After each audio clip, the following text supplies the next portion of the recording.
Hello, friends. Thank you for joining me. My name is Joel, and this is the O2 Drop.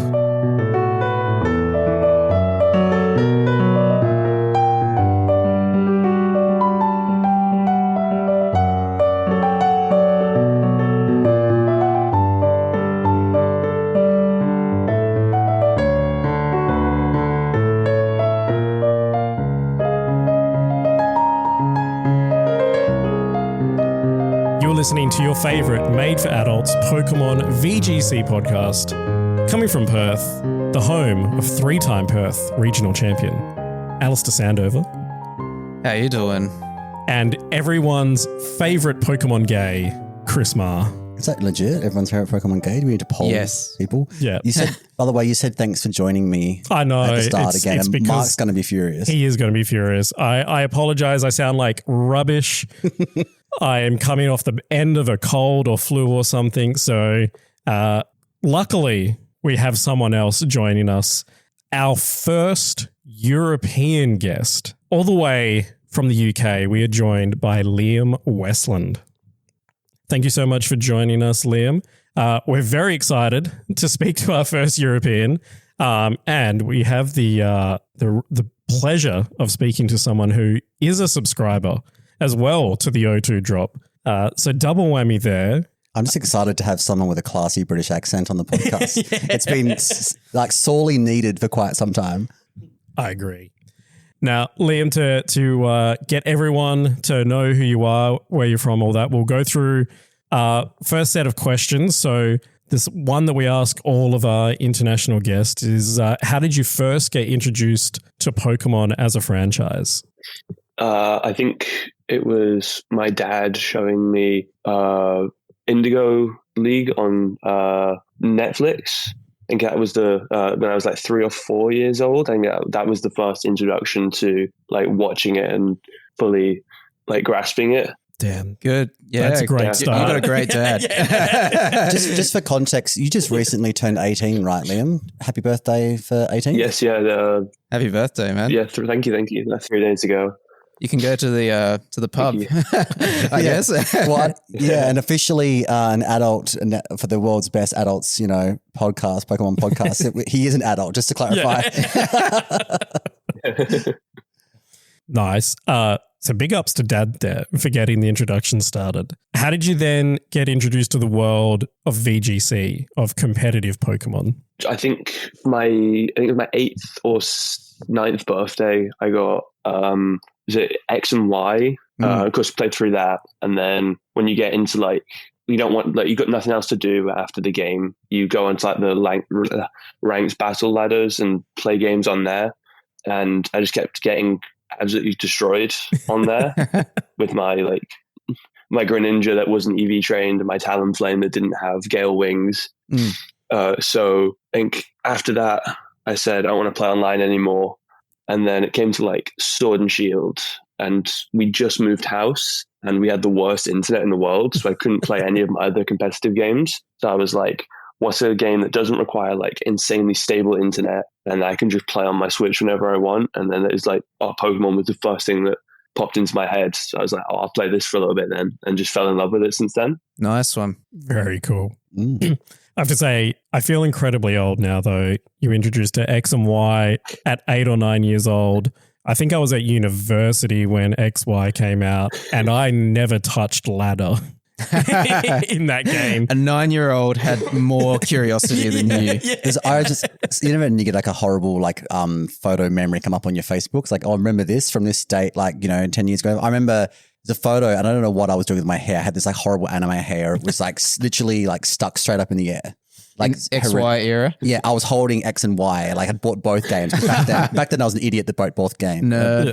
And yeah, I was like, wow, I was a pharmacist then. I was already like, damn. Already gone through already a functioning adult. Yeah, so that's crazy. Yeah.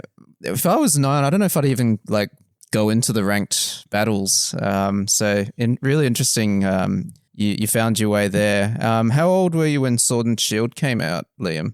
It was like 2019, right? So 11, and I started playing like I would say like Series 6. So I must have been like 12 at that point. It was Yeah, just in the right. middle of lockdown. Okay, so you're like laddering, and then how did you like find tournaments? I didn't for quite a long time. It was actually I wasn't playing like seriously until I think it was like Sword and Shield. Sorry, Scarlet and Violet. Yeah. I was very like skeptical about asking my parents to, Oh, let's go up halfway of the country to go yeah. and play a Pokemon tournament. I haven't had any experience in. There's like, I think it was Liverpool that year. I chickened out.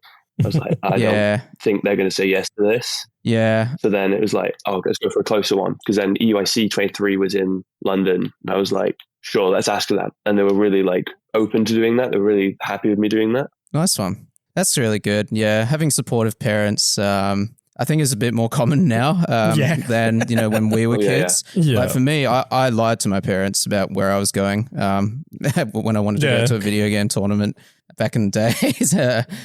Of course, like they don't really care now. No. But so it's good that they're on board with it. I love seeing supportive pokey parents. Brings warmth to my heart. Yeah, I agree. Now, knowing the lack that I had, I started in TCG and my dad would just complain. Yeah, they'll about be like, "What the Pokemon hell cards." are you doing?" Right? I'm like, I'm trying to make money, Dad. Well, these days you can do it professionally and make money, but back then you just got like a laptop or you got some sort of random prize. Yeah. It wasn't anything good. Yeah, but I mean, like the main thing is like, it's a community based game, right? So like all the interaction does help help you socially as well. It's not just the game. Oh yeah, definitely. Yeah. What is your local area scene like, Liam? Do you attend locals or do you stick to mostly? Well, since I started working, my locals always seem to always happen when I'm at work, which sucks. But last from 2024 to this season, I've been regularly attending locals. Pretty stacked. We have Taran, we have quite a few cup players, Worlds Day 2 players attending consistently. It's really good.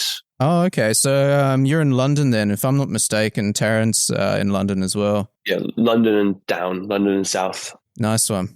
So That's stacked locals to rock up to. Yeah. But like having that caliber only raises everyone Yeah. in attendance. So Oh yeah, definitely. that osmosis, I feel like absorbing the talent. yeah, Yeah. 100%. I feel like I've improved a lot as a player. Having them at locals, them beating me consistently, it's just made me like, okay, I lost to a good player. Let's figure out how to beat them again.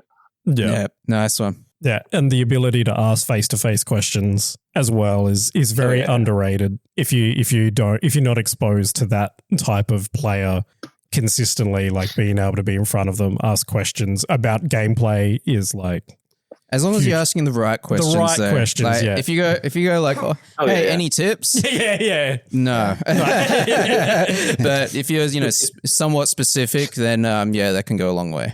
Yeah, 100%. Liam, I sort of only started really paying attention to your master's career after you subbed to the podcast, but so I don't know much about your seniors run. Can you tell us any highlights from your early professional career? Seniors was very up and down. I think it was UIC 23 was my first event. I took Justin Tang's Fort Wayne winning team and went 2-4. I was really upset with that. My parents would not let me go to Stockholm after that. So then it was a break until Liverpool, where I got top 16, I think it was, went 4-2. I played against now one of my really good friends, William, in round 6 of Swiss, where he missed an air slash onto my Ogerpon, which would have killed. Ooh. Which then meant I ended up winning and then getting that top 16. He didn't. And then, of course, at Dortmund, I got top 8. Was really happy with because I finished. I started 0-1 at that event, losing to one of my really good friends, Ted, and then just won out. So, and then lost to Narrett in top 8. where I think he still owes me like $500 for that set because I do feel a bit scammed. Well, if you're listening, cough it up, $500. Yeah, I do that as well, Liam. I joke to like the opponents that robbed me. Hey, you owe me 1,000, by the way. Yeah, Drax, if you're listening, you owe me a 2018 regional win. Thanks.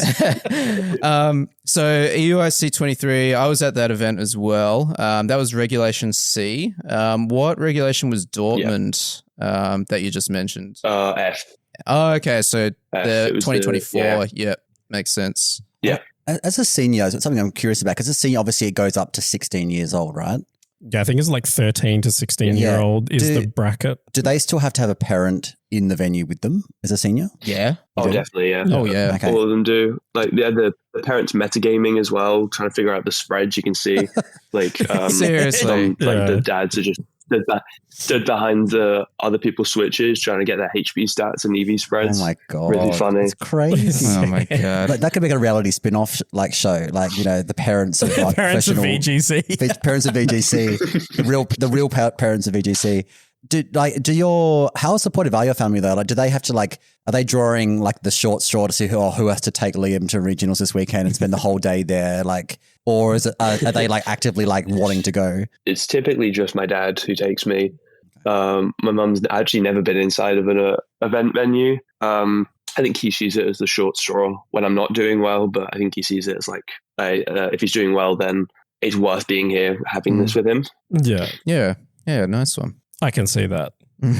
I mean, yeah, my kid is now eligible for juniors, and I'm like, come on, buddy, we're gonna play Pokemon. It's gonna be sick, and it hasn't clicked for him yet, but Yeah. he's got like 6 more years that he can be in the junior division.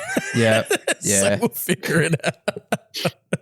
But no, I have heard from other Poke parents, especially Australian ones that travel, that there seems to be parents overly involved in juniors and seniors in other areas, whereas like respectfully, you go to an Australian regional, no parent is standing around watching their kid play because they're all at their own table, like talking their own gossip or playing their own game of cards or something. So like They've got better things to do than scout other children's teams. Come on. Is that pretty much your experience, Liam, that like some places, some people are just way too heavily involved in the outcomes of their kids?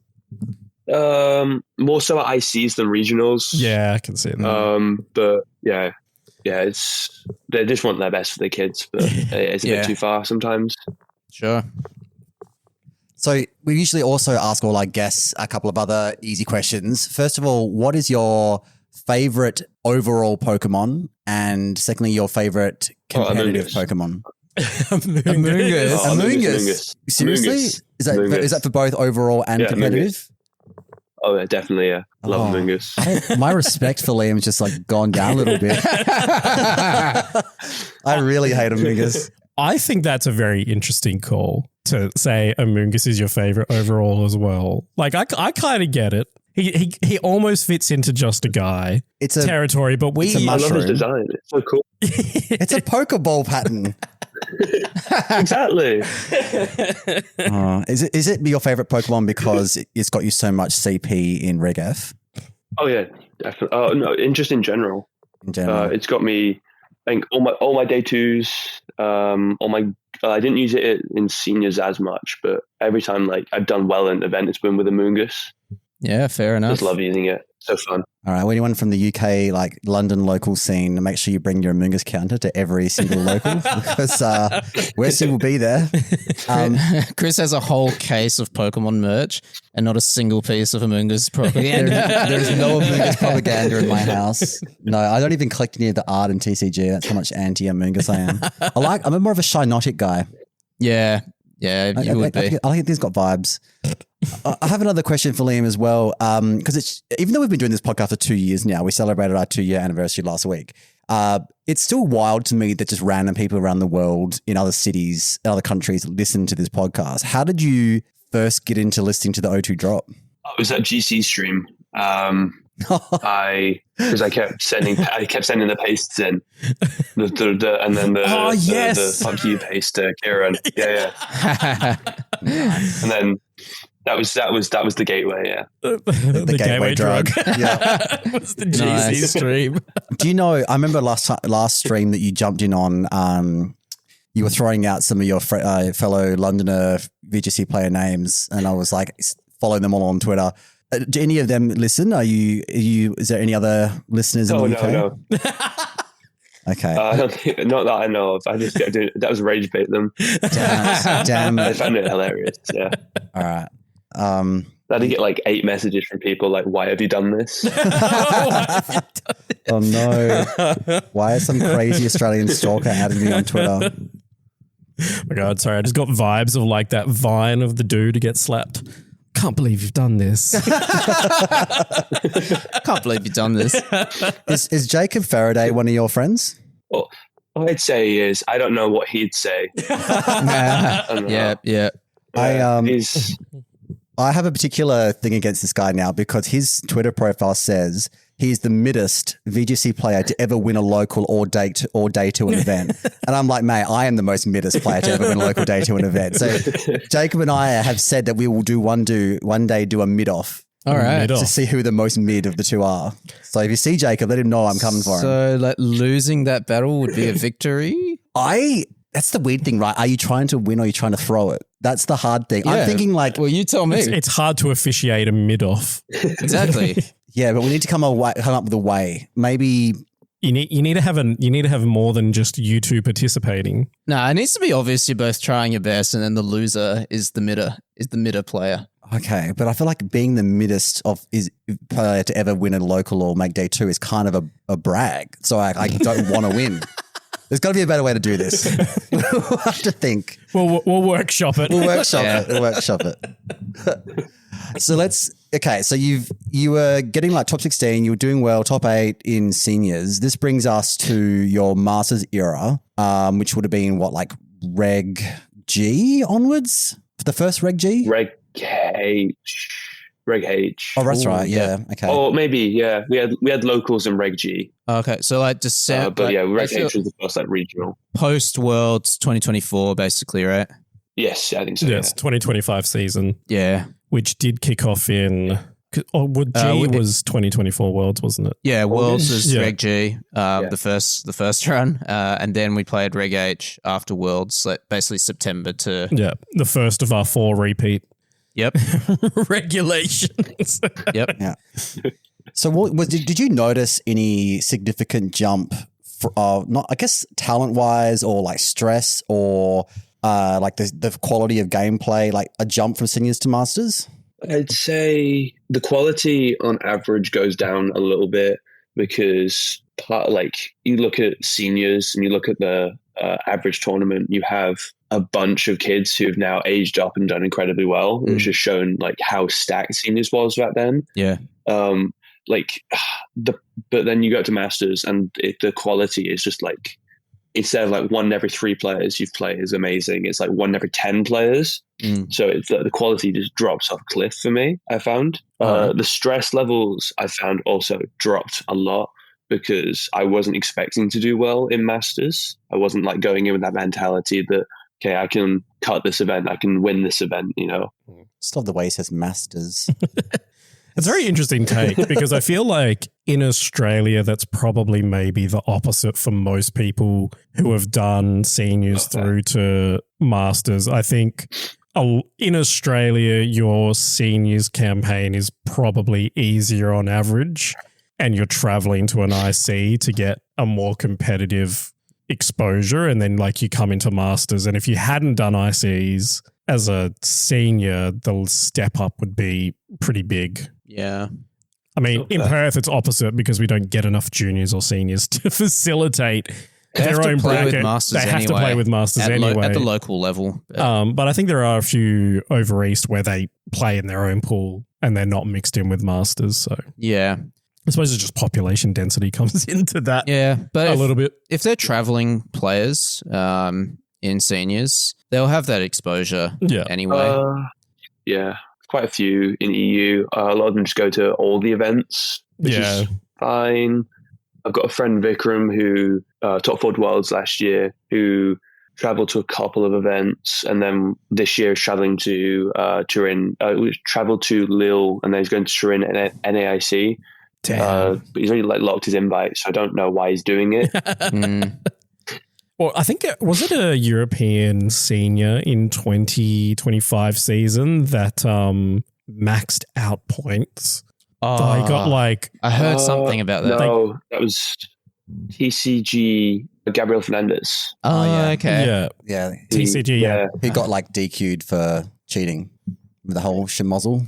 I'm not up to date with that one. I just remember seeing that. That was like a few months ago, ages ago. Excuse me. I just remember seeing that someone, so it wasn't a Latin American player, Had then maximum points for the He'd won season. 3 ICs. Oh, that's crazy. Yeah. Yeah. Well, yeah, that's the only way you could maximize Yeah, points. exactly, So So no, crazy competitive in other corners of the world. That's for sure. Oh, yeah. So you got to Masters, you realised that everyone was a bit shit compared to seniors. So you've done I know you did when like EUIC the year that Wolf Glick won with his big speech in 2025. I think he went 5-3. So that you didn't quite great there. But you did top 32 at Birmingham, top 32 at Bologna. We just saw you go top 16 at Seville a few weeks ago where you were on stream and you went a very convincing 2-0 on stream. So I think I tweeted it to you at the time, like to add the footage of that video to your future highlights package because it was a very dominant win. It's always good to get a win on stream, I reckon. That would just be like a good like a bucket list thing. Confidence boost. Yeah. Yeah. Because the game 2 on that one was like 3 turns, wasn't it? It was just like absolutely destroyed. Yeah, and you had like a really good your Goldango lived the surging strikes on like a really specific like 13 HP or something. I got 3. I got lucky. I got a very low roll on one of the surging strikes that if it had been a high roll, I would just lost. I wouldn't have lost on the spot, but it would have been very awkward to get back. So what's been your favorite? Because you've been piloting the same Roaring Moon team for all of Reg F. Is that right?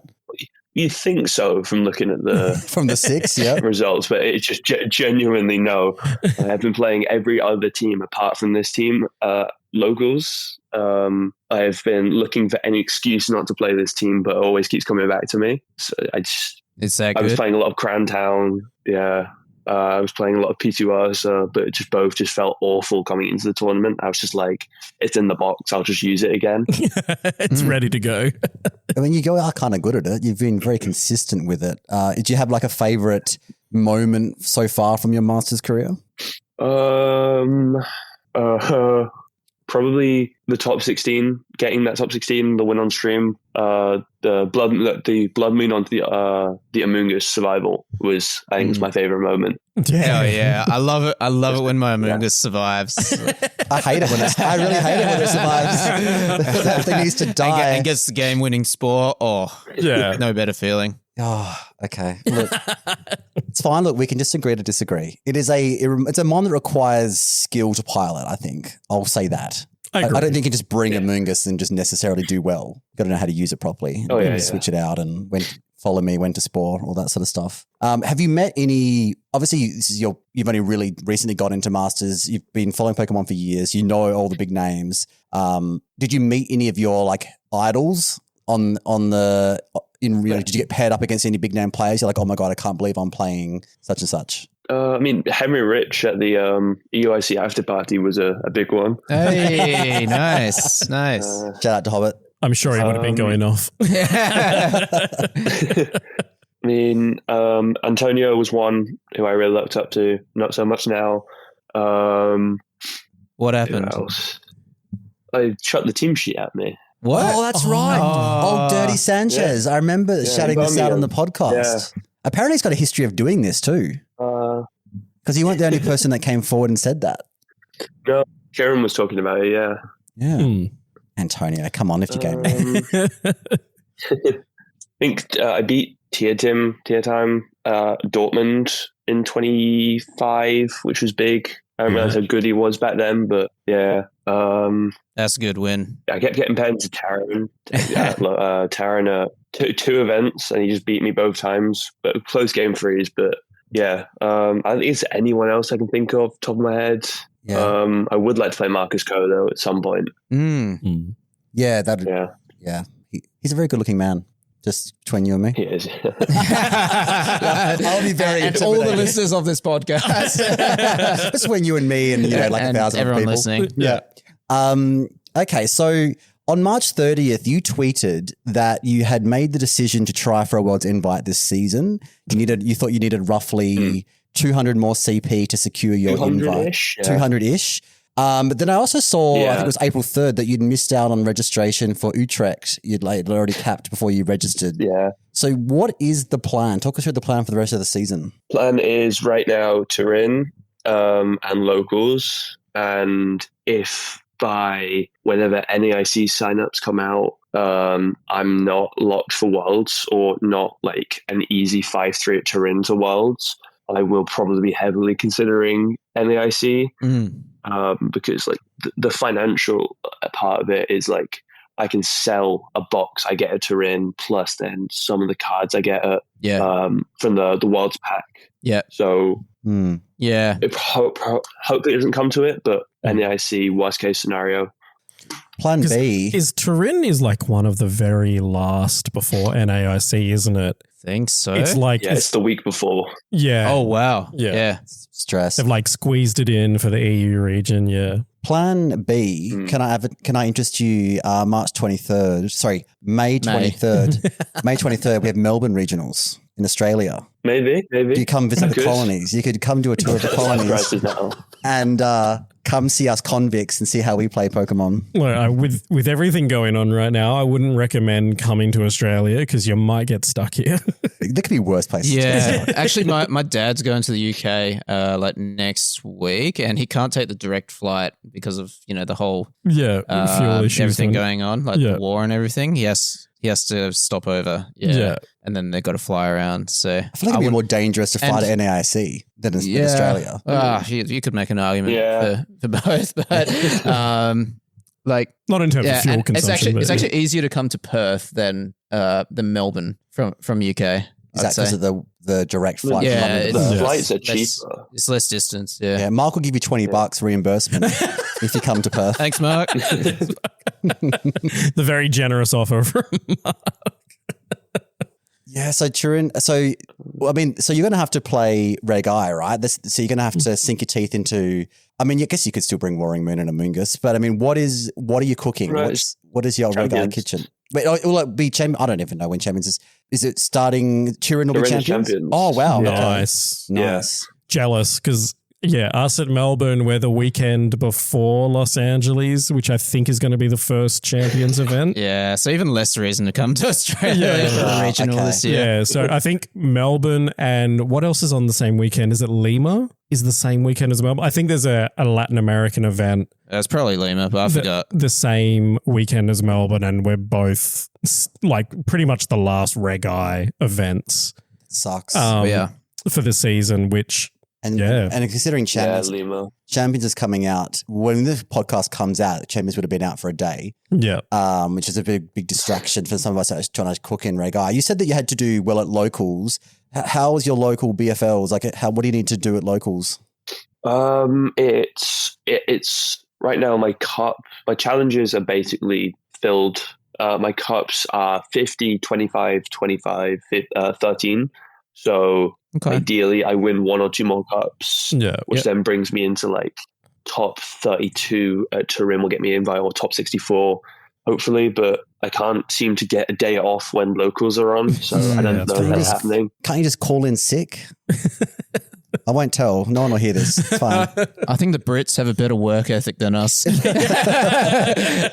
just got more like honesty, maybe. Yeah, but like what I am sensing is like good motivation. Like I don't think Liam's going to be distracted by Champions. Actually, I know everyone will be. No, like the fact that you're considering going to NAIC, like just to get the job done.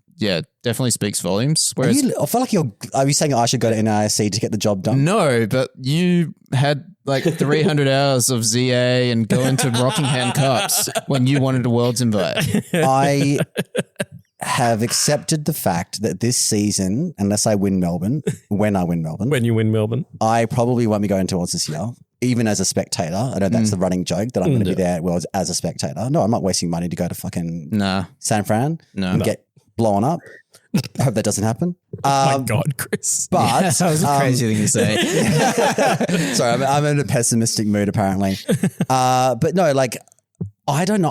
I really don't have much motivation. I feel like I'm excited to use megas again, and then just like knowing I can't do that. Actually, that's a good point. Like, do you have any tips for Liam, like for Reg I, that you've been using at locals that you can help me out with? I need a team for Reg I. Like I said before, that's the wrong question to ask. Any tips? Yeah. You need to be more specific than that. What's your restricted core of choice? Don't say Calorex, Shadow Rider, and Zamazenta because I'm not interested. No, Ice Rider Miraidon every day. Ice Rider Miraidon or Ice Rider Kyogre. Is that Mr. Nice. Mr. Plow? Ice Rider Kyogre. Okay, that's okay. Mm-hmm. So there's just like that. what, like there's like a trick room mode and a tailwind mode. It won a regional, and I think Nick Navarro got top 16 at Worlds. Yeah, with it last, and it got he top just 8. got top 8. Yeah, yeah. At what was it, Orlando? Red, yeah. So you're probably already aware of this, Liam, but we give our subscribers a chance to submit guest questions. And people have submitted questions to ask you. So I'm going to plow through these before we talk about what's happened this weekend in the Pokemon world. And maybe a little bit of a Seville run. Yeah. Okay. Well, we can talk about the Seville run as well. Yeah, we'll do that as well. We should, yeah. We should. It is your Masters career highlight so far, so we will. What is your favorite breakfast on a regular day, and what do you have for breakfast on a regionals day? Normally just like there's a shop by my college that has like has a bakery in it, so like pain au chocolat normally for the morning. Wow. I don't eat on breakfast. Don't eat breakfast on days for regionals. I just don't feel like it. It's becoming a trend. Seems to be a trend. Just, yeah. What about like an energy drink or something? Just like nothing, just water. Usually like a Coke or something or a Pepsi. Okay. Sugar. How do you feel about Pepsi and milk or Pilk? Oh God! Just curious. Yeah, correct answer. Correct answer. It's not as bad as you think. It's actually really good. Joel and I can attest. We did this in the bottom cart not long ago. I will say it is becoming like a true 50-50 to the players that we've been speaking to, of people who want to do it on like an empty stomach, want to do that like almost like hunter-gatherer, like thrive on an empty stomach, activate your mind. And then there's the people who want to get eggs any way they can. Right, like Marcus. Yeah. Like it's a proper 50-50 at this point, I reckon. But speaking of breakfast, as a fellow Brit, do you have black pudding with your full English breakfast? Sometimes. If I'm out, then yeah. If it's made at home, then no. Yeah, fair. So what do you mean fellow Brit? I'm Brit as well. How many nationalities do you have? 2. 3. Fuck's sake. Don't leak this to the Japanese government. I'll have to renounce citizenship there. You will, yeah. But yeah, I do have 3. Well, what's your stance on black pudding then? Come on. I don't take it normally. Yeah? Yeah. Right. It's okay, but I prefer without.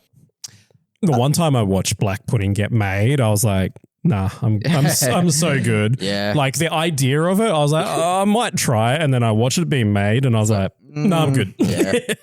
Like I'm so good. But it is a staple of the true. Yeah, the true full English. I Yeah. love the baked beans, like beans on toast thing. That like I have a lot of like British style meals for dinner sometimes. Yeah. So Skittles would like to know, Westy, whether you are going to play Champions on your phone or Switch. Like, do you have like a preference? We're just going to have to play it on Switch because they're not releasing simultaneously. Theoretically, if you could have both. Probably Switch. Yeah, it makes more sense to me. I would hate playing on the phone. Yeah. Yeah. I'm sure it'll be okay if you don't have to do too much, right? Like if you've got a team ready and you just want to like, I don't know, you're on the bus or whatever, like have a quick 10-minute game. Only, like bust it out on the bus or something like that. Yeah. You're not I like... don't want to know what you do on a bus, Alistair. Bust it out, honestly. Pokemon Champions. All right.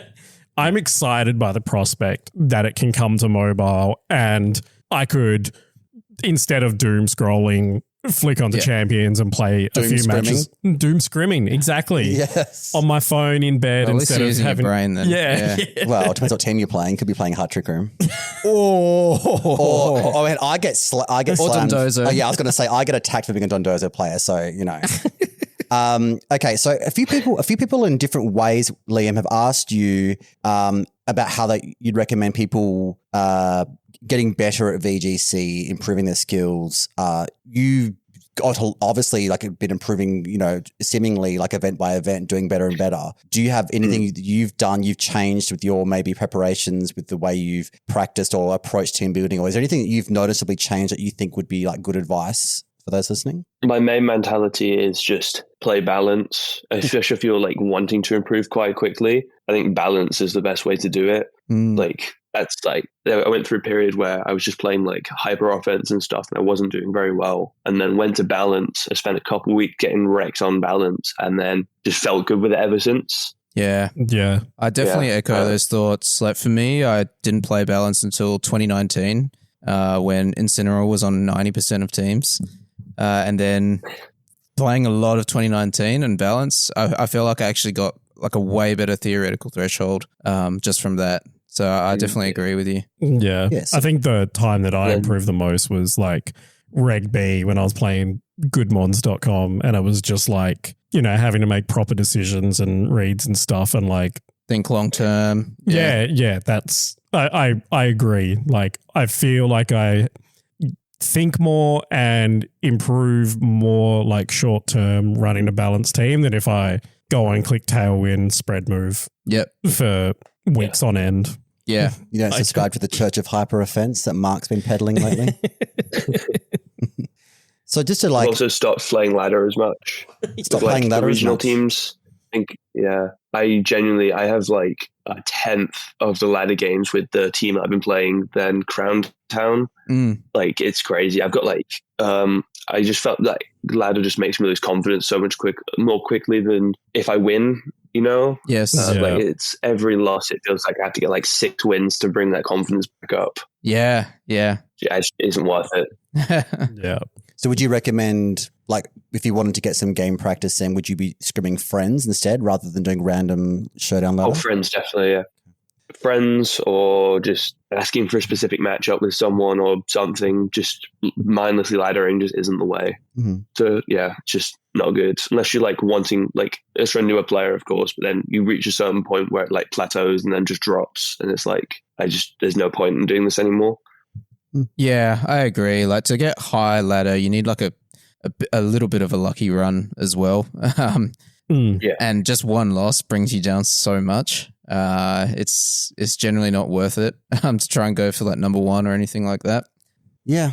Okay. So just to summarize for those that asked how to get good, the answer, to paraphrase Liam, is to play balance and leech off carry Diotona. That seems to be the approach. Is that what you got out of that? Exactly. That's exactly. See, Liam's agreeing with me. All right. Well, I mean, come on. And you know what? Chris will ignore this advice. Because Chris hates using other people's teams. I'm on good terms with Carrie. I reckon if I DM'd him, he'd help me out. And if he doesn't, then I'll just DM Liam and ask him to ask Carrie for me. Fair. He's sending me the Orlando team later, so there we go. Nice. I rest my case. Nice. So basically, the advice is to just get better players as friends and then leech off them. It is helpful. It's helpful. if you can do it, it is very. Why do you think we invited Alistair and Kieran to be part of the podcast? Quality content. Yeah. Get some good perspectives for once. For once. Sorry, Mark and Chris and myself. Our Canadian listener, Johnny, said he wanted you to go a bit deeper in what you said in the VGC chat in our subscriber Discord. We'll plug the subscriber Discord later because you should be there if you're not already. He said that last season, you said that you really grinded and just missed like the mark last season, but this season you're taking it easier and it's going better. Can you elaborate a little bit? I mean, last season, I went to nearly every event and missed a couple because of I missed Stockholm because flights got cancelled. I missed Seville because tickets didn't come out. But I was really my main mentality last season was I want to qualify for Worlds. After that day 2 at Dortmund, I was like, okay, Worlds will be easy to qualify for, and then realized it's not. And then just grinded and grinded and grinded. It just stressed me out way too much, I think. Because I went through a period of 3 or 4 events where I just went 5-3, 5-3, 5-3. And it felt like awful. And I was like, coming into this season, I'd just come off Bologna. I came into Frankfurt, went 1-3, and I was like, okay, season's over. No Worlds for me this year. Damn. I was like, yeah. And it was just like, I'm going to take every event like as fun now because I'm only going to go to like the British events. And then, yeah, it was just, I didn't really care as much. I just picked up a team the week before Birmingham and then stuck with the team for EYC. And then I was like, okay, I'm actually feeling really good about the game now. My motivation's come back quite a bit after it dropped off after Frankfurt. So yeah, I just came into Seville, was like, worst case here, I don't day 2, and then I'm not in the Worlds running anymore. And then I am, and I'm back in, and I'm very high up there now. Back in, baby. Yeah. What is your, how many spots? Does it 75 in I think they got a bump, right? Bump to 85? 80. 80. So 80, you're in the top yeah. 80? You're comfortably in the top 80? Yeah. No. So I'm 81st right now after all the autos, but like because everyone else above me has got like 5 BFLs used up or 4 and maxed out locals. Yeah. And I've got none of that. I've got like 2. I've still got 2 events left to try and lock up the invite. So I'm not worried yet. I'll be worried after Turin if it doesn't go very well. But yeah, you basically need right like now, a 5-3, like you said, in Turin, and just need to bump up those local finishes a bit, and you should be okay. He'll be fine. He's got Carrie sending him the Orlando team ladder today. Oh, I have no doubt Liam's going to be fine. Yeah. He's going to make it. Like he will. Positivity. We will talk about your Seville run. One more question. What is your favorite mega Pokemon? I haven't been playing a ton of megas. A lot of my friends been playing pre-champions format. I liked Zard Y when I was using it. Maybe Mega Metagross. Plays well into the balance archetypes. Yeah. This is such a Amoongus pilled answer. Yeah. I agree with you though. Yeah, I mean, Megas, I think aesthetically, I could see why people would like random choices. But if you just if you haven't been playing it much and you're just purely going on like hype, then yeah, like Charizard and Metagross would be very solid picks. Well, they're picks that look like they are going to be doing well. Yes. Look, I'm interested to see how some of the new Zed Megas go. Don't bring up Lucario Z. You know I'm going to go on a 10-minute rant about how shit it is. To be determined. He's got Prankster, right, though? Oh, that's I don't think that's confirmed. Leaks. But the thing is, like, everyone's I like, was joking. how can it be bad? Because it's got 151 speed and 165 special attack. And it's like, dude, it's like Flash Cannon Aura Sphere. They're not hugely hitting like hard attacks. It's frail. It can't hold a focus sash. It's like Fighting Steel is not amazing coverage. I'm just saying now, this thing is so overhyped. I'm not even going to start on the design of it. It's so over-designed. But as a Pokemon, I reckon this is like B- at best, C tier at worst. We'll see. Oh, I'm not Alice is looking at me like I'm on. Just the fact that you're so confident about this. I'm putting crazy to me. all my eggs in the Lucario Z being shit basket. So excited to see Mega Lucario Z win Turin. Yes. By Liam. No, they won't even make day 2. Because Chris will just be like, I can admit when I'm wrong, but I'm not going to be wrong on this one. Oh, wow. Okay. Yep. But no, good picks. Like Metagross, Charizard were really strong in 2018, especially. Yeah. I remember they were the best days. I'm not going to ask you about My Chemical Romance because you weren't born then. So what is the point? Sorry, Jamie, if you're listening, I'm not going to ask you that question. Well, have you heard of My Chemical Romance, Liam? No. There we go. Outside of this podcast, no. Yeah. We're bringing it back.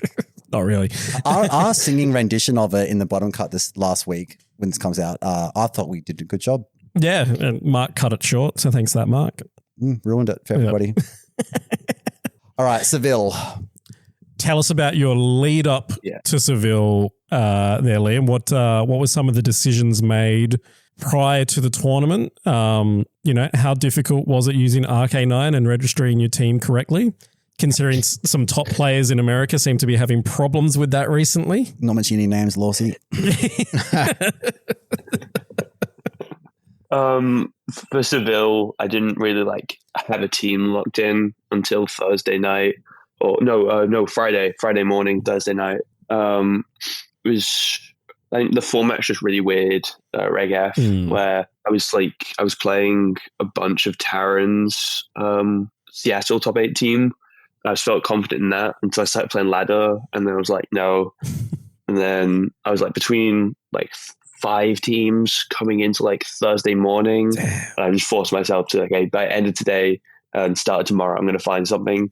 And then I did like a pros and cons list, and well, the only thing that I found just consistently beat Crown and Bolt Balance was just the carry team. So I just said, screw it, I'm just going to run it back. Good call. Yeah. Did Taran know that you were thinking of bringing his team to Seville? Because you made it sound like you two were like, got a blood feud the number of times that he's beaten you. We barely talk to each other. We barely talk. He's stole his nice team. guy. Good. Yeah, we barely talk. I have, yeah. Excellent. We barely talk. Yeah. Okay, so you got your team, Seville, Friday morning, you've locked it in, you managed to enter into RK9. Completely I didn't change naturally. anything. I just locked in. I had to change the rental. Yeah. Nice. Were there any changes from Carrie's team at all? Or? Oh, no, it was just the paste he sent me for EUIC. Yeah, cool. And I was just like, I knew what it did. I knew everything survived. So screw it, I went with it.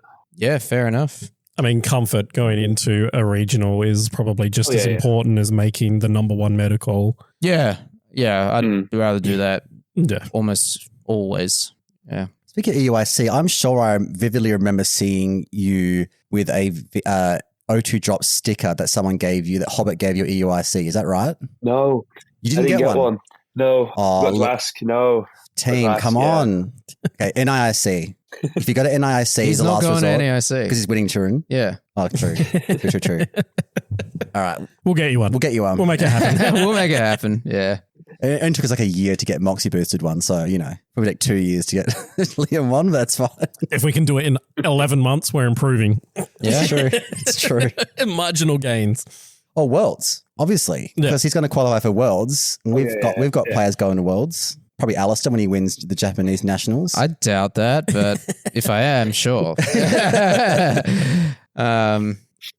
Okay, so let's sort of go through the run in a little bit more detail. Yeah, no breakfast. No breakfast. Sure. Rock up, round 1.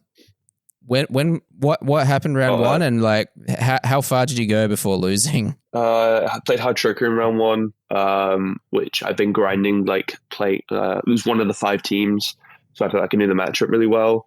That's good. Luckily, I didn't play Terran's team because the matchup into it is awful. The Hard Tricker just always wins against Terran. I felt good. I lost game 1, but I won that, and then round 2. I lost round 3 to James Evans Gambit stuff, which is a pretty rough matchup. Okay. I don't think I played it amazing either. Yeah. Yeah, it seems rough, hard. but I think my opponent played well. Yeah. My round, I want to say 6, I had a really good set against my opponent, and I got a double protect into a Sanseer crit to win. Ooh. Damn. Sanseer proving itself to be the best move ever again. My senses never miss. Damn. Your confidence. Sanseers are like, what's the term for winds? Westerly? Yeah. Easterly and northerly. Yeah. Yeah. So westerly Sanseer doesn't miss. Never miss. I kind of want to go back to the Hard Trick Room round 1. What 6 were they, and what's actually your plan into Hard Trick Room? So there are 2 plans.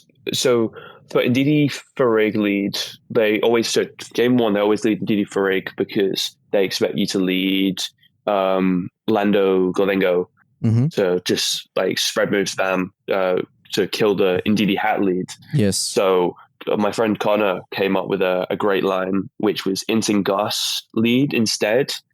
Because that gets him so far about, you get a free sport and it gets him so far out of position.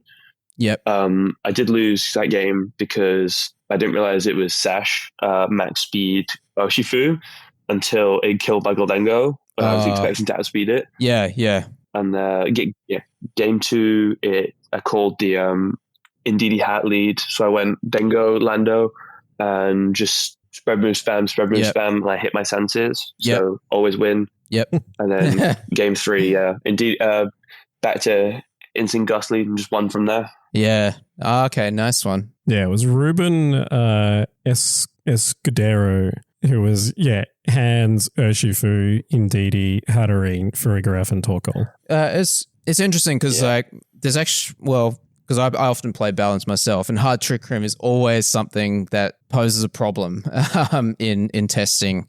So it's just interesting, to hear your approach to it. I think I sometimes went Amoongus as well. The 1 or 2 teams. Yeah. It's like the 1 or 2 teams where like I always have to have a line into it, or I'm not going to bring it to a tournament. Yeah, exactly. What was your day 1 record? You said you lost round 3. Were you 6-2 or you've 7-1? 7-1. 8-1. 8-1. Oh, you played 7-1, 8-1. Right. Yeah. Played the round 9. They played the first day 1. round of day 2 on day 1. Yeah. Which was kind of weird, and that's because they're trying to cram in like all the top 4 and top 8 like games on stream, right? They're trying to it's basically accommodating stream. Are they not? No, they're not. No, oh, God. We were talking about this in my friend's chat the other day. They're only streaming 2 rounds of top 8, whereas NA is playing 8 rounds day 1, playing the 9th round the next day, and then streaming all their top 8 sets and all their top 4 sets. Whereas we don't get that.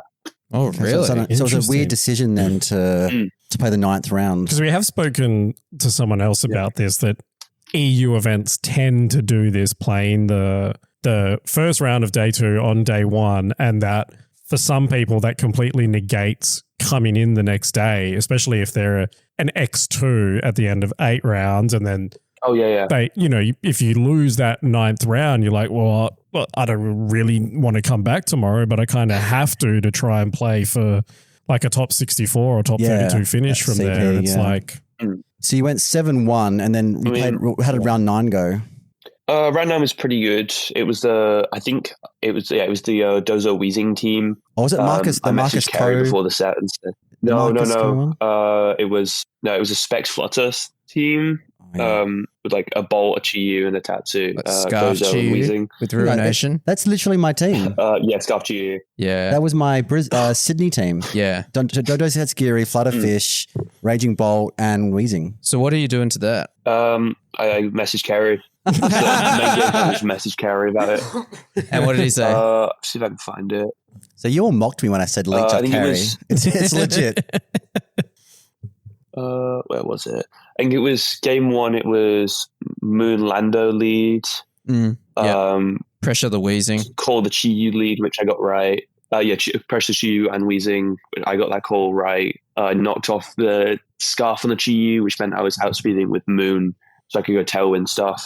That's sick. Yeah. And then answer them. And then game 2, he led Flutter Weezing. I led Moon Dengo. Oh no, shit! He led Flutter Dozo. He led Flutter Dozo. Okay. I led Moon Dengo. Okay. And I was like, "You're just gonna leave the Flutter in here." So I went Tailwind, Make It Rain, and the Flutter died. He protected the Dondozo. So I just won on the spot. Oh, I love it. I love it. So, I love it when Dondozo players get called out like this. Seriously. Why do you hate me so much, Alistair? I had like the opposite sort of thing. So I struggled. I played that 6 with the Weezing and the Dozo at Sydney. And the people's Landos, if you lead like Raging Bolt Weezing, you can't terror both. And you're really not achieving much by just protecting Weezing in front of it. You really need to get some poison up. So it's a really hard matchup. And then the best thing to do is lead Dondozo. Basically, if they lead Lando, the only thing you can really do is hope that you led Dondozo, and then you just got to click Wave Crash into that slot, right? And you can switch in Tatsugiri, or you can, but then you can know that the Dozo player is going to do that, so you can. It's a really tough matchup. Yeah. Mm-hmm. But it's very 50-50 a lot of matchup. 50-50 reads. Yeah. Yeah, which is the Dozo's fault. Okay. I probably will. I mean, I'd love to know what Mega Tatsugiri gets, but it's very low chance that I'm going to be a Dozo player. I think Dondozo will be really good. Yeah, when Champions comes out. Yeah, just because of the limited Pokedex. Yeah. Well, everyone on Twitter this week's been saying that Orthworm's going to be cracked. I don't know about that, but we'll see. We'll see. Depends how good ground is, I suppose, and Yeah. how prevalent ground is. Next week's going to be crazy. Everyone's going to be in the kitchen this week. It's going to be insane. Mm-hmm. Okay, so you beat Dondozo round 9. Which is the last round of day 1. Right, yeah. Inverted commas. The rounds played on rounds the first played day. on the first day. Oh, what a confusing. And then you come back for round 10 next day. So after a day of not eating, what's the go-to for the night? McDonald's. Heat. It was a McDonald's by the venue, so we just went there. Oh, okay. Nice. Yeah. Spanish. I had a pulled pork burger, which was nice. The Spanish menu. They can get a beer there too. Nice. At McDonald's. Yeah, every country's like go to the Japanese McDonald's are way different to the English ones, and some of the European ones have beer. No, but some of the European ones do. The only place I've had something similar was Burger King in Singapore. You could get tap beer from the Burger King in Singapore. Yeah, that's sick. Wes, did you do any sightseeing in Seville? Because I've been there only a couple of years ago. It is one of the most beautiful cities in the world. Like, where you look at I don't know if you watch Game of Thrones or whatever, but like some of those scenes are filmed in places like Seville with the palaces and the royal gardens and everything. It is. Next season when you go back to Seville regionals, make sure you get an extra day. Take an extra day off work. Tell them you're a big Pokemon player. Kind of a big deal. You need an extra day off work and go sightseeing in Seville. It's just a day is enough to see most of it. Beautiful city. My dad did a bike tour, but I didn't see any of it. I just saw the venue in my hotel room. Damn. Yeah. The life of a Pokemon player. Go to these cool places and you're there for the event. Pretty much. Yeah. And while we are talking about food, because you're our first British guest, and this really excites me. I want to know, how often do you eat crumpets and how often do you eat scones? Actually, not for ages. At least for a year, I can remember not had any of them. Maybe a bit longer as well. I've been watching the Great British Bake Off, and I just miss. I love my crumpets and scones. What sort of jam would you put in a scone, Liam? I like apricot jam. Oh, saucy pick. It's not apricot jam is underrated, I reckon. Yeah, I'd agree with that. Apricot nectar is some of the nicest stuff you can have. That's a cocktail. Yeah, so good. Is the legal drinking age in UK 18, Liam? Yeah, it's 18, yeah. Have you had Foster's? Oh my God. No. Don't. Foster's is the Australian beer only sold outside Australia. Yeah. It's disgusting. Maybe you already knew bath that. water. So bad. What is your drink of choice then? Oh, it's Strongbow dark fruits. Is that it's a cider, but it's it's got berries in, a darker color, or is it is it still a pale? I'd say it's purple. Purple, yeah. Purple. So he's got a sweet tooth. So kind of a bit like Recorder League, I guess. Yeah. I know in UK, Shandy is beer and lemonade. Yeah, popular. My uncle has it. If he's got to drive. If he's going to drive. Especially, yeah. Don't want to be fully shit-faced, just a little bit. Well, if you have a sweet tooth, Liam, you should give Pilk a try. Do not try Pilk. It's fine. You guys are crazy. Nah, we're trendsetters, we are. It's really good. Okay, back to Pokemon. Your day 2, you roll up against, that looks like Bolt Balance from Miguel. Was that the stream match, round 10? Or was it round 11? No, that was the round 11. Yeah. I played Miguel on stream in Bologna last season, and he rolled me. So, Good I to had the get one matchup back. this time, thankfully. Is it just the It's ball Terrifier, balance. a Shifu carrying that matchup? It's a mix of it. I think it's just positioning Lando and Shifu well are just the most important parts of that matchup. Yeah. Definitely, yeah.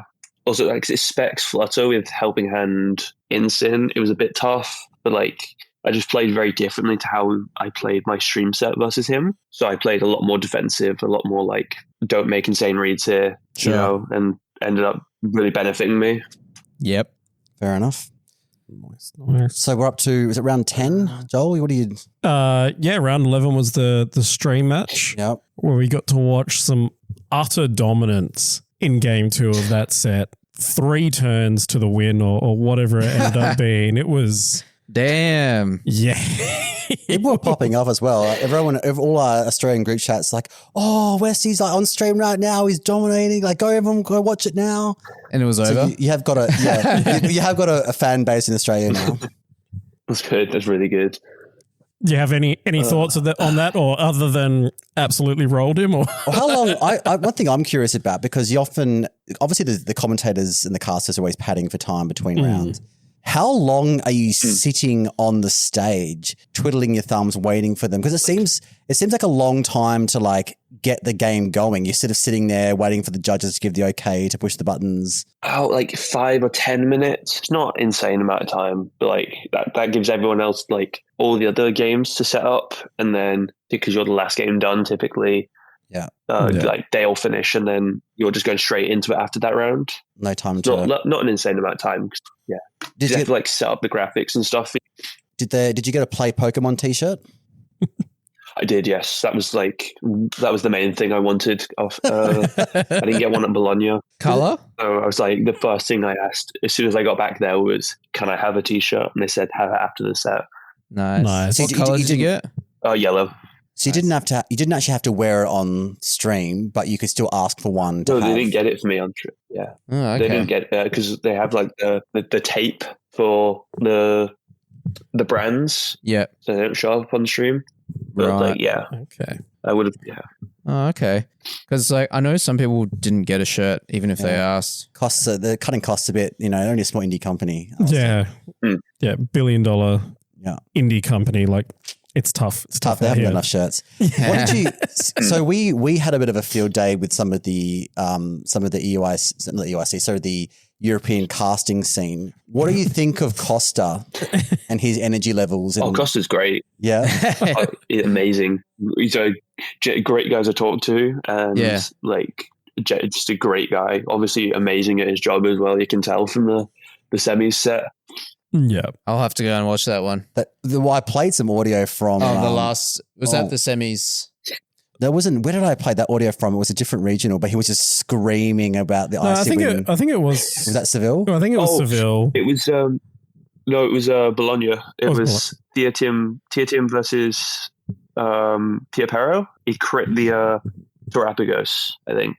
Is it? No, it was more recent than that. But yeah, he does get very excitable, and I think he needs someone. Yeah. He needs someone with him that matches the enthusiasm. Yeah, even just we've said it last week, but like Lee was like almost depressive compared to Costa's level of energy, and we just needed to bring Lee up a little bit and maybe cut off the very tippy top of Costa, and it would have been so nice. But Equilibrium. like the disparity in their energy was what made it like almost an awkward view. But I couldn't agree more. Like Costa knows what he's talking about. He's very enthusiastic. He just needs another person that compliments him. is close. Yeah. Doesn't have to be the same level of energy, but like close. And respectfully, Osiris is great for the game, but when he's next to Costa, it's, oh my Lord, the energy difference it's so big. So you're on stream. How did you enjoy the stream match? Were you feeling confident as it was like, unfolding? Not very. The matchup wasn't insane, so I was very like stressed. I probably should have lost game one. He should have blood mooned my roaring moon, but I got given the wrong information of what mons to bring, so I blame Connor for that. Wow. It's not that almost losing that was not my fault at all. I could not have done anything differently. And then game two, as soon as the blood moon survival, I knew I'd locked the setup. Yeah, it was huge. The Amoongas winning, it was just like living. I was like, oh, this is going to be locked from here. Yeah. It was a very hype set to watch. So what was your record after the stream win? 10-1. 10-1, so I just locked cut. Yeah. Damn. So 10-1's like pretty crazy. At this point, I'm like, holy shit! Like I actually might win this thing if I was 10-1. Yeah. I mean, if I had better res, then I might have been like that. But I knew I needed to win one more for for top 8, so I wasn't feeling insanely confident. Yeah. I wasn't like, okay, I can win this just yet. Yeah, and you had some rough finishes in your resistance pool as well. So like you had 4 4-4s. a 3-5, two 5-3s, and then a 7-5, a 9-3, a 9-3, and a 9-3. So that's just it's more good advice then if you want to do well. Just avoid the good players in the pairings. That's what worked here. Just dodge the good players. Well, It's more just like that's what you're like. It put Liam in a position where getting top 8 was going to be difficult based on resistance. Yeah, if Liam played better players and had better resistance, he wouldn't have had to even play top 16. Maybe potentially. don't dodge the players. And just win anyway. Just win anyway. Just win. Just always win is kind of the bottom line. Oh God, that's the bit that's letting me down. It's the winning part. It's pretty hard. I know. Yeah, I reckon I got everything else down pat. It's the winning. Just the winning part. Yeah. Yeah. I'm working on it. I genuinely think that if Kerry or Connor were awake for my top for the round 12 or top 16 set, I would have won one of them. I blame them for being asleep. How rude of them to be. You needed them when you needed them most. They were sleeping. Yeah, because you played Santiago Molina, who was running Dondozo, Glamora Dragonite. Am I seeing that properly?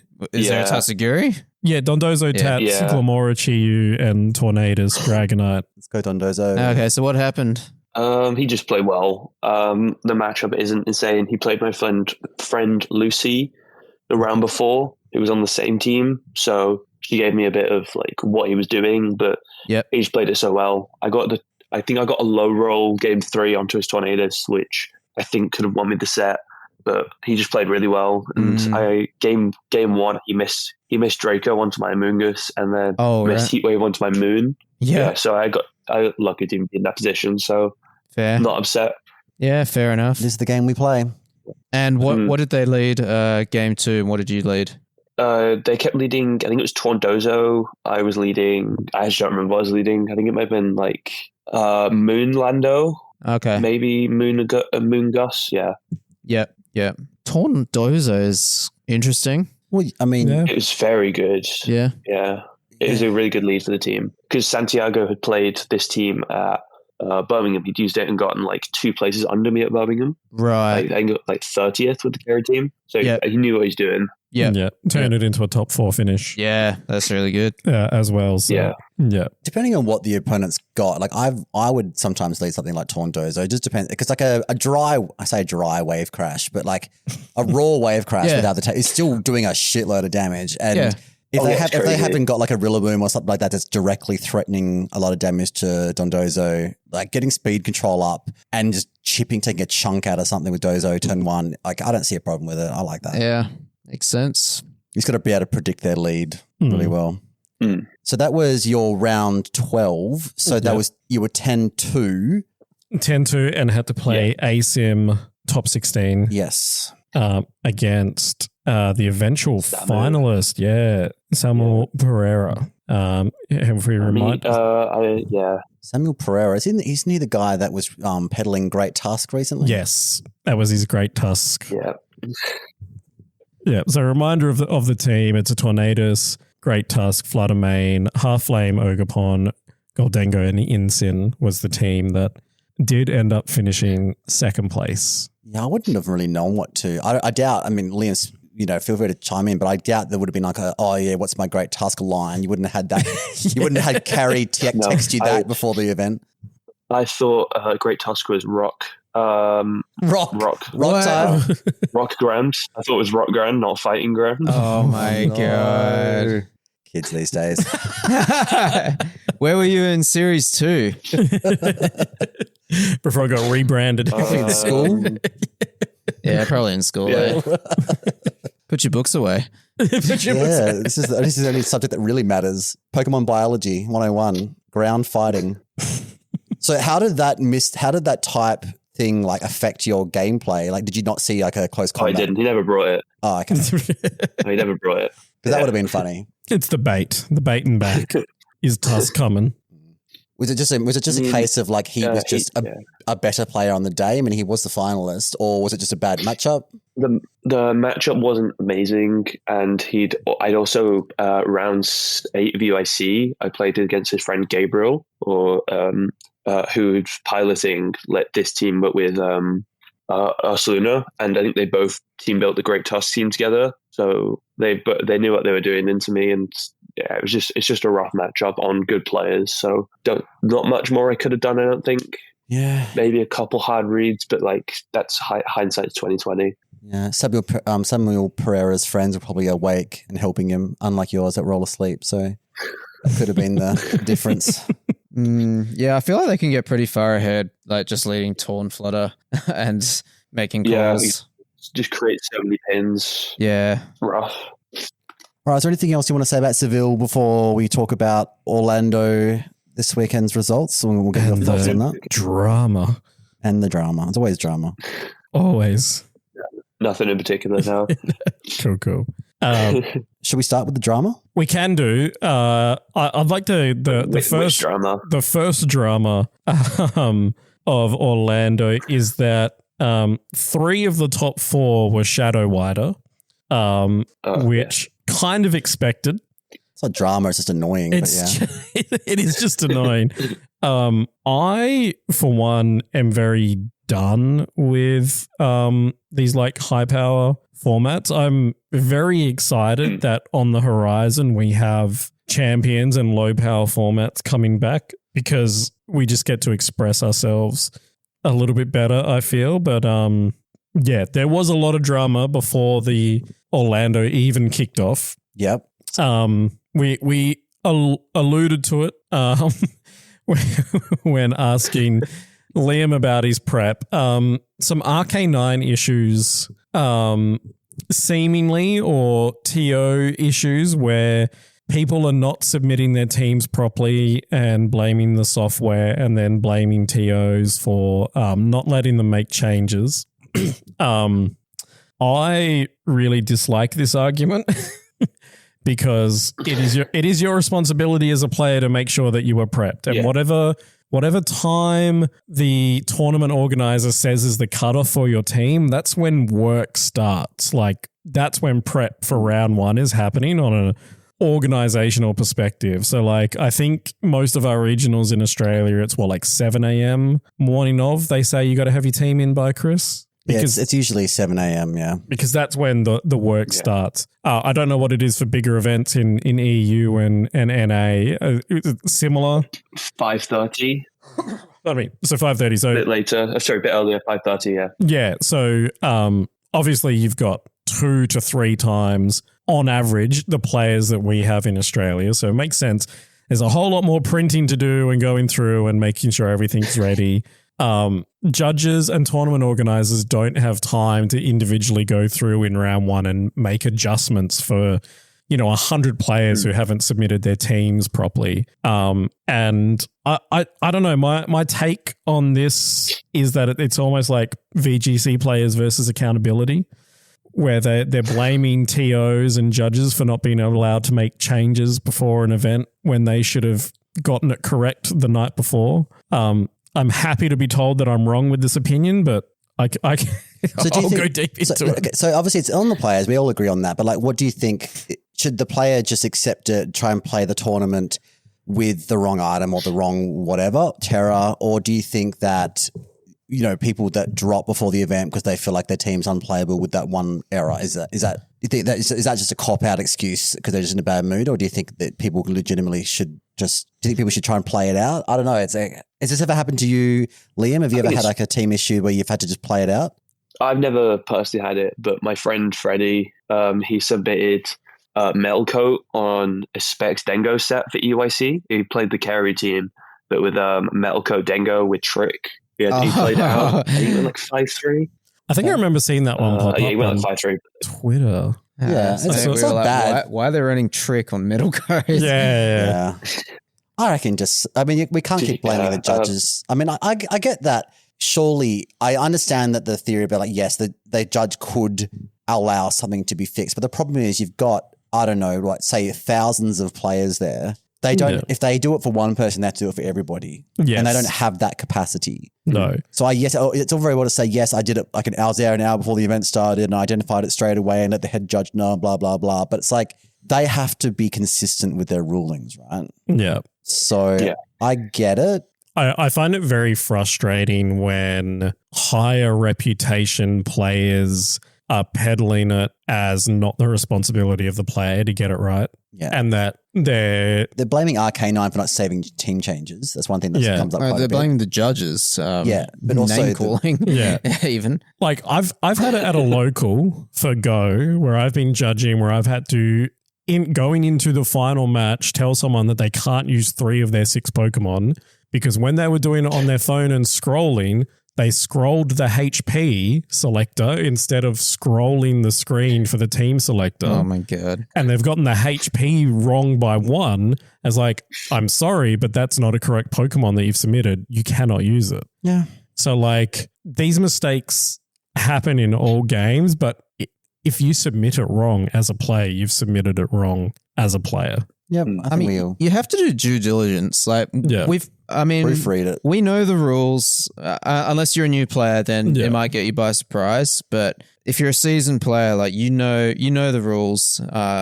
You know to double check, triple check. Yeah. I agree. It would be good if there was a little more leniency to account for human error. Some kind of change to the current processes. What that would be, I have no idea. I don't have a good solution because mistakes do happen. But yeah, ultimately it is the player's responsibility to get it right. The one thing that I will say is 2025 season, we were working on a 2 out of 3 system where if any 2 out of your team sheet, your rental and your in-game team matched, that was correct. Yep. But it was changed for the 2026 season and it has been that way in the rules ever since the beginning of the season. Yep. That your submitted team is the only one that's Is the referenced. one. Yep. It would be great if you submit a rental to make sure your team's legal. Yeah, it would be great if you could. There was direct compatibility with, like, say, with Champions coming out, right? If you could just like take your team box from Champions and import that to whatever registration website they were using, so you just have to manually type in stats. That would be nice. Or just lock in a rental, sign up in Champions and lock in a rental. I don't know. Yeah. But there was bigger, more exciting drama, I reckon. This is what I wanted to ask Liam about. There was.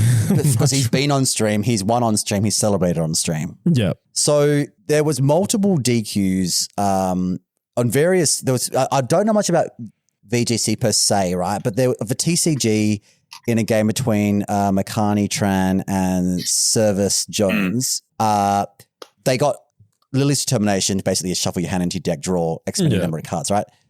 They basically had to top deck like an Ultra Ball or something to like get out of this to get the win. They drew their cards. They saw that they had the winning hand. They threw their hand down on the table to show the opponent and celebrated that like they drew the nuts. They got the win, right?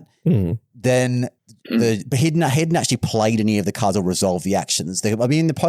If the opponent was an experienced player, they'd be like, okay, they've seen what happens. Then what's going to happen? They'll concede the win, right? But it was an over celebration before actually doing any of the play that got them a DQ. And then in Go, not a DQ, they got a game loss. A game loss. No, it was a game loss. Yeah. Because I'm pretty sure that player ended up winning. Yeah, they managed to. No, so they ended up playing each other again in top 4, and then Makani made finals and then lost to another player. Oh, yeah. Probably the more upsetting one really to watch was, so Firestar was the Pokemon Go player who got DQ'd on stream. So he actually won the regional in Pokemon Go. Yeah. I looked like it was a Corviknight mirror match. Oh no, sorry, an Empoleon mirror match. It was Empoleons on the field anyway. He won them. He saw his opponent's Pokemon faint first. He took his headphones off and like dropped them on the table. I wouldn't say it's a throw. Joel arguing that he threw the headphones. I reckon he kind of just took them off and put them down on the table from a height. Went that way. Yeah. Okay, there was horizontal motion. There's horizontal motion. But he stood up. He Have you seen the crowd POV? No, I haven't. But all I've seen, I saw the footage of him like fist pumping the crowd, and then he shook his opponent's hand after celebrating. Yeah. He got DQ'd and the other person got given the regional win, which is crazy. But what's the crowd point of view, Liam? I'll send it. It looks like he threw it. Oh, okay. So maybe it was. You reckon there could be a case here? So I know it shouldn't have been a DQ. Oh, sorry, it shouldn't have been a game loss. But I am very outspoken. Yeah, I'm kind of outspoken on the celebration thing and making sure you show respect to your opponents prior to doing your own celebration. I think the way the Go player celebrated was appropriate. I did, however, flag that the way he treated the equipment could have been seen as inappropriate, and the judges that were there deemed it as inappropriate. An original win, like, robbed from you. And this guy's been playing for years. So apparently he's quite a deserving winner. I don't know. Like, is this something that what comes through Liam on stream? Are you thinking about this like, okay, I can't make any gestures. I can't like look at the crowd too much. Oh, the crowd POV is a lot worse than the Pokemon POV. Are you thinking like, if you do win, you got to make sure you shake your opponent's hand before you celebrate? Like, is this the stuff you're thinking about? Not really thinking about it. I mean, we've had some incidents, of course, on the stream, namely Max doing dumb stuff. So it's like my mentality is, as long as I'm not doing something like that, then I'll be fine. As long as I'm just being respectful and stuff, like, I'll be fine.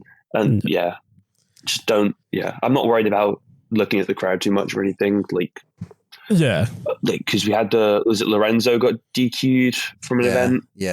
For like looking around. But like as long as I'm not like excessively looking someone in the eye consistently, then I think I'll just be fine. So as long as you're not doing like sign language with Carrie in the crowd, like It's a real tough one, these like on stream things, because obviously Pokemon cares about it from like an image point of view as well. So like, you don't want to show people disrespecting equipment or people and stuff like that. What about the reverse optics though? What is it about the image of them DQing people in a regionals final? Like, what's the optics on that? Yeah. The optics on that is do not behave like this. Yeah. I watched that slow motion footage that you just showed me and Alistair, and I still don't reckon that was worth losing a regional championship over. Okay, you got to take away that it's the finals, because you're putting the weight of the finals versus the weight of the action. I think the weight of the funnel does but he took his headphones off and he threw them in front of him, but it wasn't like it was breaking anything. It was a throw. Like, come on, you shouldn't throw him. No. Okay. I'm that stance. Like, I don't know, maybe I'm just old, but okay. In terms of the celebration, so like to be really hyperbolic about it, who was 2024 winner? Luca. Mm-hmm. Oh, yeah. Luca potentially, if you wanted to go for a sportsmanship point of view, could have gotten disqualified from the World Finals for running off the stage and not coming back for nearly 2 minutes to like sign the paperwork. That's like, but like, because it's Worlds, they're like, that's fine. So like, I think people just need to understand that there's some of these people quite young and they're not used to being on such a big stage potentially. And I just don't think you don't go to like etiquette training to like learn how to win a regional. No, you don't. But then you see that somebody throws their headphones and celebrates and go, oh, they got a DQ for that. If I'm on stage and I win, I'm not going to throw headphones and I'm not going to. Oh, well, Liam, at Turin, when you win, please don't throw your headphones, okay? Oh, I'm chucking the chair into the crowd. Yes. Just go full WWE style. Just pick up the chair and like take someone out. Take out the head judge, see what happens. Surely Samu then, he chucked a shoe. So why wasn't he given an issue? He chucked a shoe into a crowd. Oh, why was there no issue with that? When was that? Top 4 of Seville. He took up a slider and threw it. Not DQ'd. Yeah. I did not see that. Interesting. No issues, nothing wrong with it. It all depends on who's the judges at the time, right? Yeah. Some of them they might not have seen it. They might have been like looking at something else, or maybe they were told, I don't know. There could be individual factors that. Yeah, I mean, it's throwing a shoe into the crowd to me is like pretty bad. Yeah, that there should have been issue taken with that. But like, I don't know. Australia is like pretty laxed on things as well. We didn't have streams. We don't have a stream for a start. We don't have video of the player streams, but we do have community streams being worked on. Now, this season that will develop. Huge step up, probably into camera footage of the. I can't wait for my but first ever crash out on stream. It's gonna be great. Well, I've been on stream, but I don't win. You got the Australian curse. I just can't win on stream. Yeah. I don't know. It's such an interesting, like, obviously they're trying to well, I can't say obviously, but it feels to me like they're trying to ensure that a certain type of player conduct occurs on stream. And like, just don't be a dickhead. Respect your opponent, respect the property, respect the judges, respect the game, yeah, respect the crowd. Don't throw shoes. don't throw headphones. Yeah. And you mentioned just quickly, you also mentioned that there was drama before the event started, before the team sheet errors, before even that, there was drama because a good friend of the show, Marcos Perez, Moxie Boosted, fell asleep at the airport gate and missed his flight to Orlando. So he missed out on playing because he fell asleep in the airport lounge. Damn. That's crazy. So shout out to you, Moxie. Don't fall asleep. That's another thing. Hope you had a good sleep. Yeah, those young aspiring players out there, don't fall asleep in an airport lounge. And I think Andy LaVGC, Good friend of the show as well. good friend of the show, redeemed his last year with the Wag. Polywag. Polywag this time. He got day 2 with a polywag. Yeah. Which is honestly like such an achievement. Having said that though, we did mention a few weeks ago that a lot of the big name players were cancelling their registration for Orlando when they found out that they won't be playing Champions. Yeah. And I said, oh, Orlando is going to be free. Anyone could rock up and win that. And then when you look at, and this is not a trying to besmirch Andy at all, but Andy day 2 with polywag. Somebody else day 2 made a top 128 with Marsh Stomp. Nice. Which is also ridiculous. There was another player who, I'm going to say this name horribly wrong, Tamari Fernandez, American player. Tamari Fernandez rocked up with his team, also made day 2, and he's the team with the Eternatus Rayquaza that like they didn't have any Terra shards, so all their Pokemon are just like Incineroar, Terra Fire, Rillaboom, Terra Grass, Grimmsnarl, Terra Dark, Rayquaza, Terra Dragon, Eternatus, Terra Poison. Nice. No Terras. I saw this too. They beat good players as well. Did he That's actually? crazy. They beat good players. They beat I mean, it was They beat Cedric. Oh, wow. 676 players at Orlando, so very small. Small a few years ago, that would have been huge, right? But we know now that in this day and age, an American regional gets like 1,000 players. Yeah. So it is smaller comparatively, but I think people have got Scarlet Violet fatigue. For sure. Or falling asleep at airport lounges. Shout out to Tyler Cox for going 08 with slacking. Goated. Did it have wheezing at least? It did, yeah. Okay. And then Emma Cox, O2 dropped. Love to see it. Macaulay Simmons, O2 dropped. Love to see it. Solid. And Matthew Johnson, O2 dropped. Love to see it. Did you actually watch the stream at all, Liam? Yeah, quite a bit of it. Well, Mostly through Mishy's stream, but yeah. Well, none of us did. So if you could let us know about any of your takeaways from Orlando, that'd be great. The NA just can't play and can't build. Day 1 when Mishy was having an aneurysm every time anything happened. Have you been listening to Tub Takes or something? Because they are always coming for the EU players about how they can't team build. Oh, I love it. We love the EU NA feud. I mean, So good. I mean, both regions steal from Japan anyway, right? So I don't. Nah, well, to some extent, I guess. Actually, you know what? But they're still from Australia. We are the trends. They stole Kilowattrel from us. Aaron Sabatron Zhang's been stealing my shit for years. Yeah. You've got an autograph photo that proves it. I do have an autograph photo that proves it. I mean, how many people have been, stealing Kieran stuff, But seriously, like Eternatus Rayquaza making day 2. I'm saying this event, it was, I don't want to get cancelled here, but it was like any old shit, like made day 2. It was just bring your 6 favorite mons. Unfortunately, some people brought Amoonguss because it's their favorite mon. Not talking about anyone in particular. But yeah, like it's fun. It's fun to see like unique mons doing well. But yeah, like I want to know, this is not helping me prepare for. What did they do against the Melbourne. Kelly Ice with Rayquaza? Did they have like an ice resist? Let's have a look. Like what? They did have. Hey, they won legit. They won legit. They won legit Terra. They had Terra Water and Amoonguss. Yeah. That helps, I guess. So that kind of helps. So we should probably mention. I don't know his player name. His real name is Bushan Tumzi. Freeze-Eye. Freeze-Eye? Yeah, I haven't actually followed him much at all, but I He's an believe he's American. a Smogon YouTuber. Oh God. Okay. Okay. He's got 190k. So letting anybody, Damn. I'm letting YouTube, anybody win yeah. regionals now. And yeah, it was pretty funny because he was like 7-1 and he kept tweeting his wins, and then Yeah. he was like finalist, finals, GG. I won GG. Yeah. So Just there won the they- regional. They can't play, they can't team build, and they can't tweet.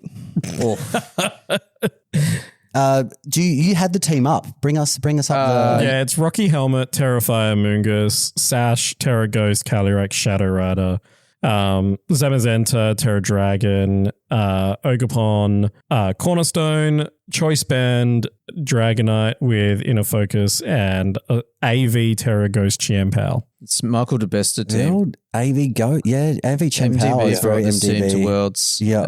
I don't know if it's like all the same sets. Yeah, but Chiempao was like same Ice six. Spinner, Sucker Punch, Ice Shard, Ruination, Dragonite, Extreme Speed, Outrage, Low Kick, Aquajet, Zamazenta, Body Press, Bohemian, so Behemoth Bash. Behemoth Bash, Wide Guard Protect.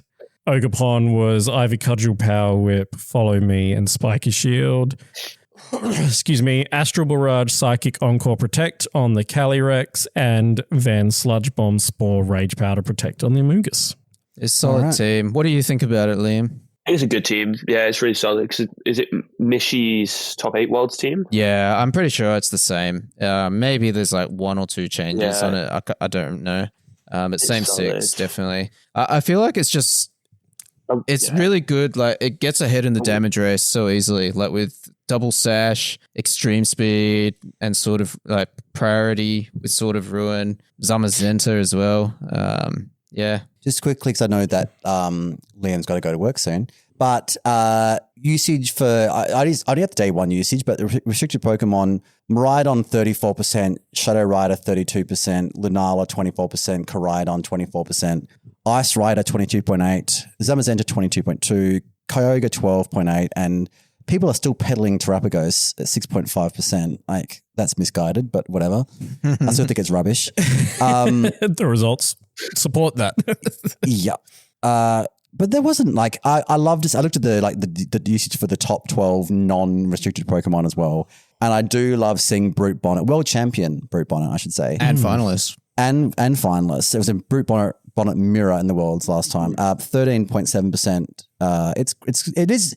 It's refreshing. It's crazy how like just a good sunsetter and suddenly, Yeah.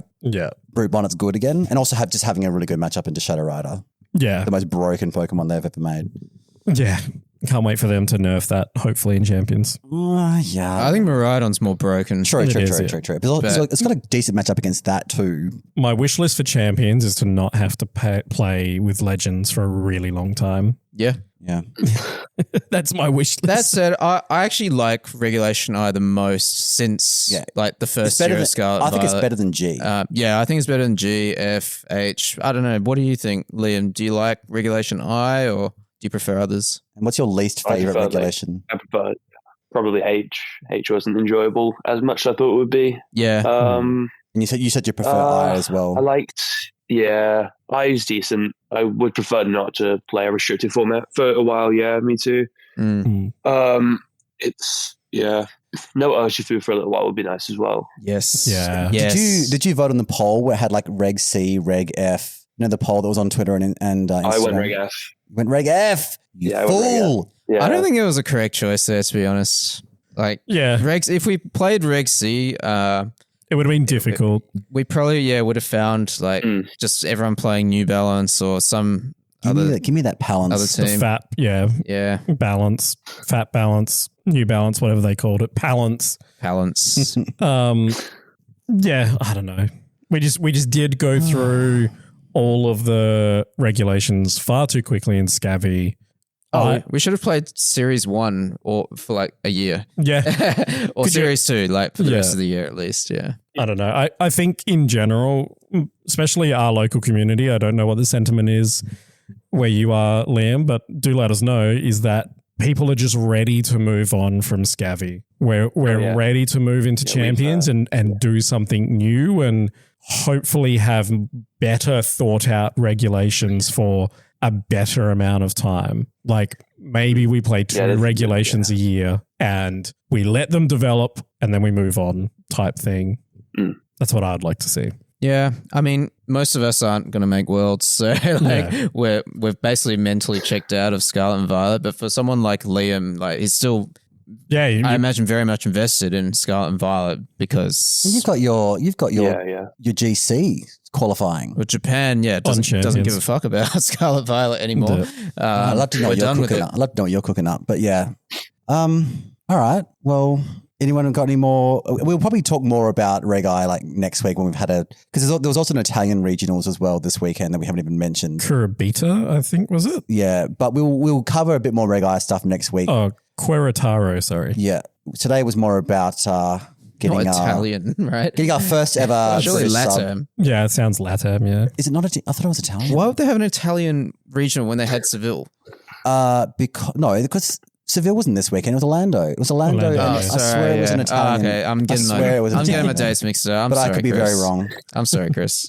I guess just one more thing. I want Liam to say something really British. Can you say something? Can you say in your British accent, "Are you having a laugh?" Are you having a laugh? Yes.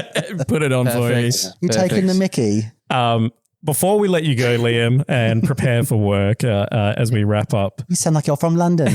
This episode, you are a subscriber of the O2 Drop. You're part of our Bottom Cut Discord. I've seen you in there a little bit. Do you have any thoughts on it? What's the best part of being a sub of the O2 Drop? If there is a best part. If there's not, we can move on. Getting to see pictures of Chris's mum. Good answer. I'm never going to live that one down. There we go. You heard it. Oh my God. You heard it from Westy that the best part of the O2 Drop subscriber Discord is pictures of Chris's mum from the 70s. I love modeling. that my biggest contribution to the VGC community in my entire career has been providing photos of my mother. That's what I'm going to go down for in history. And I'm okay with that, I think. Where can people find you, Liam, if they want to follow you on socials or Twitter or something? What's your handle? Just Westy Liam VGC. And I think it's just Westy on Discord too. All right. And any shout outs to any of your like team building crew or friends and family in UK? No, not really. Fuck you, Connor and Kerry, for being asleep in his you've already, top 16 in Seville. He's already glazed them enough, like in our chats. True. Yes. But no, yes, thank you so much for your time this morning, Liam. We appreciate the opportunity to chat to you and be our first European guest. It's well, actually, it's not Europe, but that's you know what I mean. I do know the what you EU mean. circuit. Yeah, we need to crack more into the EU market. So make sure you spruik us, please. To be fair, it is a very difficult time zone. It is more difficult to manage than NA because we needed a public holiday to talk to Liam in the morning so that we didn't have to get off work early. Thank you again so much for your time, Liam. To our listeners, much like Westy, if you want to be part of the O2 Drop community, please check out the o2drop.com. It'll redirect you to our Buzzsprout page, where for as little as $3 per month, you will gain access to over 150 hours of bonus content that we record weekly. You will get access to our subscriber Discord, where we have plenty of things going on. We have pictures of Chris's mum modeling in the 70s. We have some great chats with some great people. We have a draft league kicking off. We have the dedicated Mafia server, where if you've ever really wanted to fight with people you like, great place to do that. Limitless tours. We will be doing more Limitless tours once Champions drops. And where's Liam's contribution to the cottage core? I thought the Brits were really into cottage core. Liam, get onto that, please. He may have been put off by the name change. All right, before I go, quick shout out from me really quickly. Tweet of the week. I gave this to the Play Pokemon account on Twitter because there was Toad43484, the Pokemon Go player, with his beloved Furret plushie wearing it as a neck scarf. Heat. And that's cute. Play Pokemon tweeted it and called it comfy maxing. And I thought it was adorable. So shout out from me to Toad43484. Fire is a peak Pokemon. It is. Hell yeah. Okay. Thank you so much, Westy. Best of luck for the rest of the season. We look forward to seeing you on stream at Worlds. Thank you. Yeah. Thank you. I'll draft him for my Thank you. Worlds draft if someone doesn't snipe me first. You got this, Liam. I believe. Thank you. Until next time, friends.